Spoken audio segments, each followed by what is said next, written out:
2019-24 వరకు వాళ్ళు ఏమి చేయలేదు. అన్నా క్యాంటీన్‌లు ఏదైతే ఉన్నాయో వాళ్ళు పెట్టారంటే దాన్ని కూడా పక్కన పెట్టేసి, పేదవాడు ఏదైనా రూ. 5 పెట్టి అన్నం తింటే దాన్ని కూడా పక్కన పెట్టిన పరిస్థితి. ఇప్పుడు తీసుకొచ్చి వాళ్ళు చేస్తామంటే ఎర్రగొండపాలెం శాసనసభ్యుడు తాడిపత్రి చంద్రశేఖర్ మాట్లాడుతూ బిచ్చగాళ్ళతో పోలుస్తున్నాడు అక్కడ అన్నం తినేవాళ్ళని. ఏదో ముష్టేస్తున్నారా బిచ్చగాళ్ళకి వేసినట్టు వేస్తున్నారని చెప్పిన పరిస్థితి. అంటే ఏదో రకంగా వీటిని చెడగొట్టాలి అని చెప్పే ప్రయత్నం, లేదా పేదవాళ్ళకి ఎవరో రిక్షా దొక్కునేవాడు లేకపోతే రూ. 5 అన్నం తింటే తప్పంటారా? సిగ్గులేని మాట్లాడు వాడిని ఏం చెప్పలేక తిరుపతి కొండ మీద ఇప్పుడు అన్నదానం చేస్తున్నాడు వెంకటేశ్వర స్వామి. అంటే వాళ్ళంతా భిక్షగాళ్ళేనా? ఇప్పుడు తిరుపతి కొండ మీద అన్నదానం జరుగుతుంది కదా, నిత్య అన్నదానము. అంటే అది కూడా వాళ్ళని కూడా అంటావా? అనరా చంద్రశేఖరా, బలిచి కొట్టుకోబాకరే నాయన. ఎందుకు? అన్నం పరబ్రహ్మ స్వరూపం అన్నారు. ప్రపంచంలో ఆకలిని మించిన రోగం లేదంటారు. ఎన్ని జబ్బులున్నా తగ్గిపోతాయి.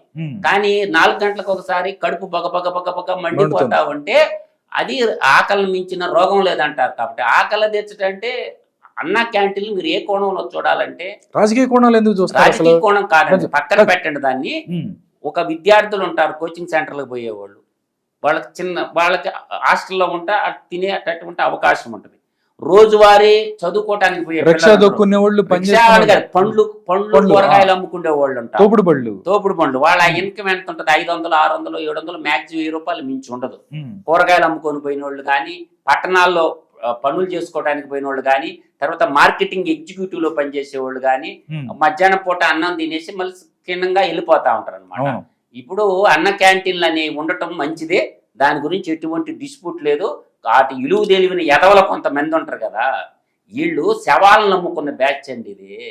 ఇప్పుడు మనం శివుణ్ణి కొలుస్తాం, ఓం నమ శివాయ అంటారు, వాళ్ళు శవాన్ని కొలిచే బ్యాచ్. ఆ శవాన్ని కొలిచే బ్యాచ్కి అంతకాడికి ఇంకేం వస్తుంది? అందువల్ల శవారాధకులకి శివారాధులకి చాలా తేడా ఉంటది. అందువల్ల శవారాధకులు మాట్లాడే మాటలు పట్టించుకోవాల్సిన అవసరం లేదు. మనం అన్నం పరబ్రహ్మ స్వరూపం కాబట్టి అందువల్ల అన్నం పెట్టడం అనేది మంచి కార్యక్రమం. ఎవరు పెట్టినా మంచి కార్యక్రమమే, దాని గురించి డిస్ప్యూట్ లేదు. ప్రజలందరికీ ఒక పేదలు అనబాకండి, అన్ని వర్గాల ప్రజలు భోంచేస్తారు. తిరుపతి కొండ మీదకు పోయి భోజనం పెట్టేది ఎందుకు? ప్రతి దేవాలయం మీద నిత్యాన్నదానం ఎందుకు చేస్తారు?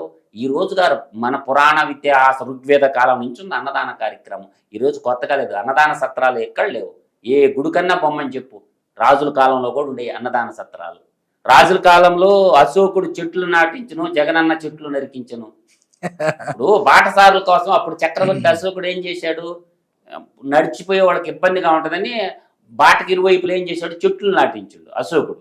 కానీ జగనన్న వచ్చిన తర్వాత అయ్యా చెట్లు నరికించాడు. ఇటువంటి చెట్లు నరికే, పచ్చని చెట్లను నరికేసేటువంటి ఈ దుర్మార్గుల గురించి మనం ఏం మాట్లాడదాం? అందువల్ల ఏంటంటే ఆ రోజు చెట్లు ఉన్నాయి అనుకో, పండ్లు ఇచ్చాయి. ఇంత చింత చెట్లు ఆ రోజుల్లో మీరు చూడండి. ఫారెస్ట్ డిపార్ట్మెంట్ తీసుకోండి, ఫారెస్ట్ డిపార్ట్మెంట్లో కొన్ని ఫారెస్ట్లో నుంచి జంతువులన్నీ బయటకు ఎందుకు వస్తుంటాయి? ఆహారం దొరక్క బయటకు వస్తుంటాయి అన్నమాట. ఆహారాన్ని ఇచ్చి చెట్లు నాటేవాళ్ళు పూర్వకాలంలో రాజులు. ఇప్పుడు మా రోడ్లమ్మడి ఉంటే చింత చెట్లు ఉంటే కోసుకొని చింతకాయలు కోసుకుంటారు, సీజనల్ ఫ్రూట్ కాబట్టి చింతకాయ.